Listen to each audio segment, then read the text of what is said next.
You must always do what you feel is right.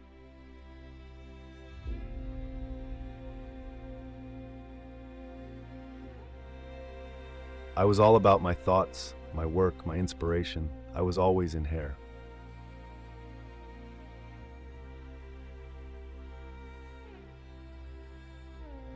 It's hard to give advice. There are so many people. How do you give major advice to a group of people? It's very presumptuous.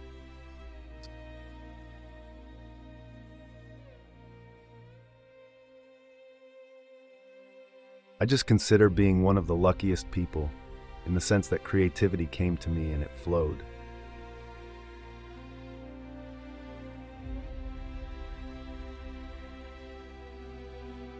To me, hairdressing means shape. It's very important that the foundations should be right.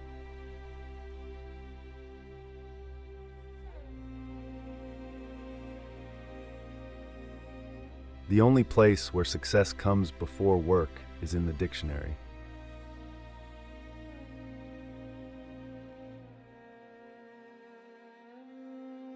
If you don't look good, we don't look good.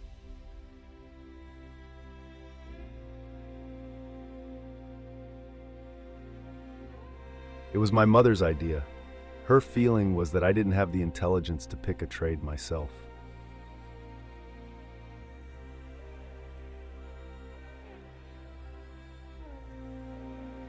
You never argued with my mother. You couldn't win.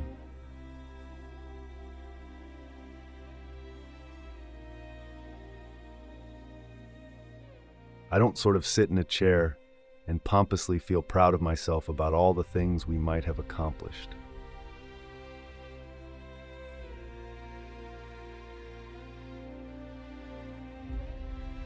My greatest regret is selling my company.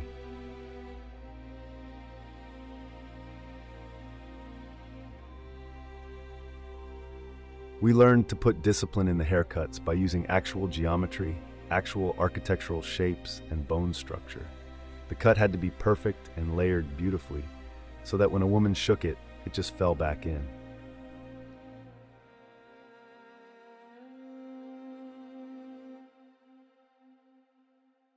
So I was shampooing at 14, but I've always thought that had I the opportunity for an education, I would have been an architect. There's no question about it.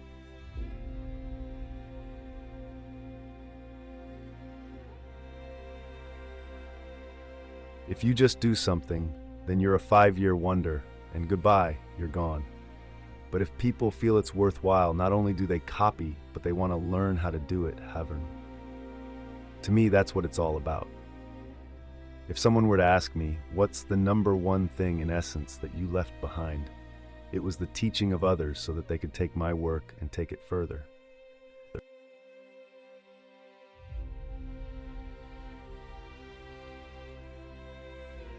During the late 20s, my father left us.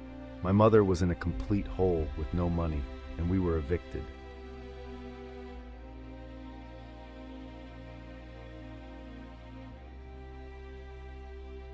I was born in 1928, and by 1931, the Depression was beginning to mount.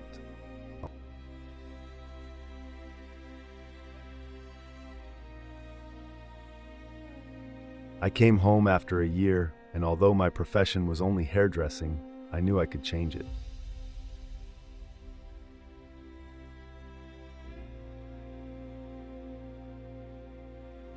My mother had a premonition, and she felt that hairdressing would be very, very good for me.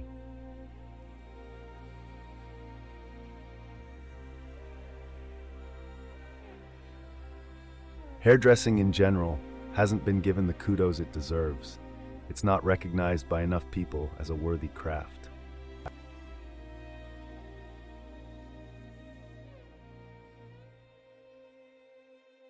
Hair excited me.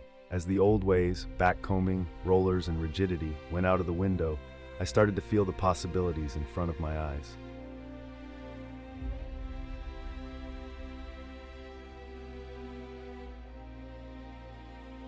Longevity is a fleeting moment that lasts forever.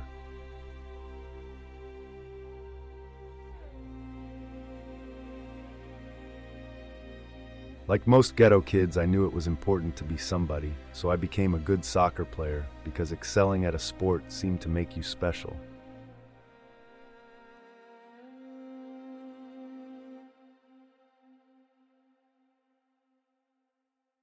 A working woman could save a few shillings a week, and then every 5 weeks she'd come in and we'd cut her hair. She could shampoo it under the shower, swing it, and dry it off, or just let it dry by itself. It changed the lives of many young girls who'd never had the opportunity to be styled like that before.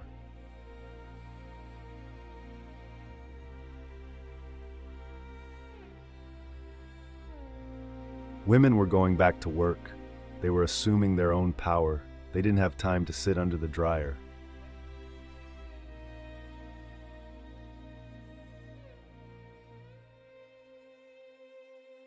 Hairdressers are a wonderful breed. You work one-on-one with another human being, and the object is to make them feel so much better and to look at themselves with a twinkle in their eye.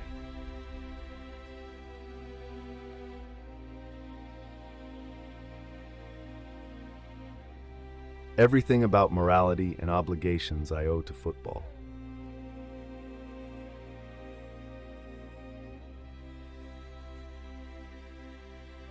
You either create something and you keep it a secret and you die with it, or you can benefit the craft.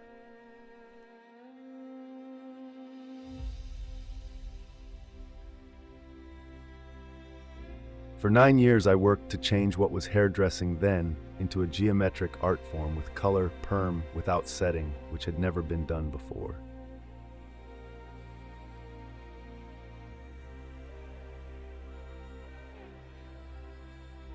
I regard the 5-point cut as the finest cut I have ever created, the geometric design in its purest, most classical form.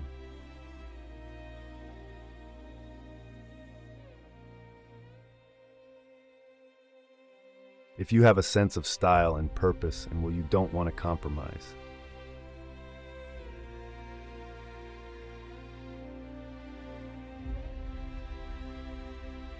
Realizing our society as it is, without theology dogmatically telling us how we should react to it, and being humane toward that society, that is all that we're sure of.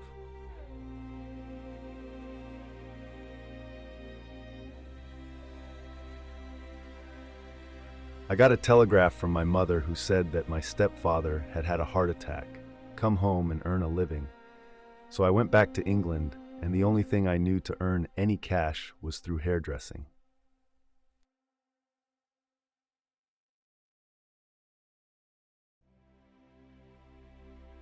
If you get hold of a head of hair on somebody you've never seen before, cut beautiful shapes, cut beautiful architectural angles, and she walks out looking so different, I think that's masterful.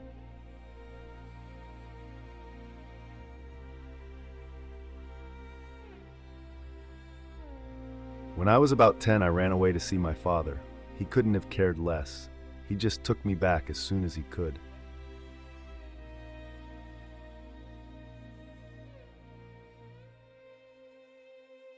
The essence is, what can we do next? And will it be good?